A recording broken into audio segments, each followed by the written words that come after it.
ಸಾಕಾಗ್ ಬಂದ ಗಂಡಸು ಮನೆಗೆ ಇನ್ನೂ ನೆಮ್ಮದಿ ಕೊಡಬೇಕು. ಸಾಕಾಗ್ ಬಂದ ಗಂಡಸು ಹೆಣ್ಣು ಮನೆಯಲ್ಲಿ ನೆಮ್ಮದಿ ಕೊಡಬೇಕು.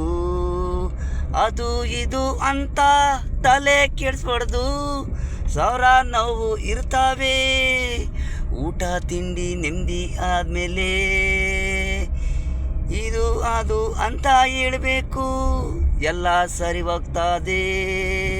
ಸಾಕಾಗೊಂದು ಗಂಡಸು ಮನೇಲಿ ಹೆಂಗಸು ನೆಮ್ಮದಿ ಕೊಡಬೇಕು. ಸಾಕಾಗಿ ಬಂದ ಗಂಡಸು ಮನೇಲಿ ಹೆಂಗಸಿ ನೆಮ್ಮದಿ ಕೊಡಬೇಕು. ಅದು ಇದು ಅಂತ ತರಲೆ ಮಾಡಬೇಡಿ. ಕೋಪದಲ್ಲಿ ಹೊಡೆದ್ರು ಅಂತೀರಾ. ಸಣ್ಣ ವಿಷಯಕ್ಕೆ ಏನೋ ಬೇಕು ಏನೋ ಆಗೋತಾವೆ.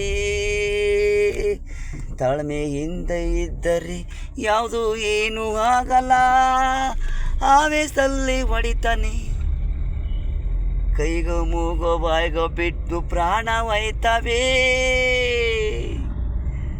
ಅದಕ್ಕೆ ತಾಳ್ಮೆ ಹಾದು ಮಾತಾಡಿಸಿ ಎಲ್ಲ ಸರಿ ಹೋಗ್ತವೆ. ಯಾವುದು ಆಗಲ್ಲ. ಕಚ್ಚೋಗಿ ಬರೋ ಹಾವಿ ಸೈಲೆಂಟ್ ಆಗಿ ಹೋಯ್ತದೆ. ಶಾಂತಿ ಆಗ್ತವೆ. ಸಮಾಧಾನವಾಗಿ ಇರಬೇಕು. ಕೆಲಸ ಹೋಗೋ ಗಂಡುಗಳ ಹತ್ರ ಮಾತನಾಡಬೇಡಿ. ಬೆಳಿಗ್ಗೆಯಿಂದ ದುಡಿದಿರ್ತಾರೆ ಹೆಂಡತಿ ಮಕ್ಕಳಿಗೋಸ್ಕರ, ಅರ್ಥ ಮಾಡ್ಕೊಳಲ್ಲ. ಮನೆಯಲ್ಲಿಲ್ಲದೆ 28 ಚಿಂತೆಗಳು ನಿಮಗೆ ಇಲ್ದವೆಲ್ಲ ಕೀಟ್ಲೆ ಮಾಡ್ತೀರಾ. ಆಕಸ್ಮಿಕವಾಗಿ ಕೊಲೆ ಆಯ್ತವೆ. ಜನ ಹೆಂಡತಿ ಕೊಂದ್ಬಿಟ್ಟ ಮಾಡ್ಬೇಕಂತ ಮಾಡಿರಲ್ಲ. ಕೋತಲೊಂದು ಹೊಡೆದಿರ್ತಾನೆ. ಏನೋ ಹೋಗಿ ಏನೋ ಆಗಿತ್ತು.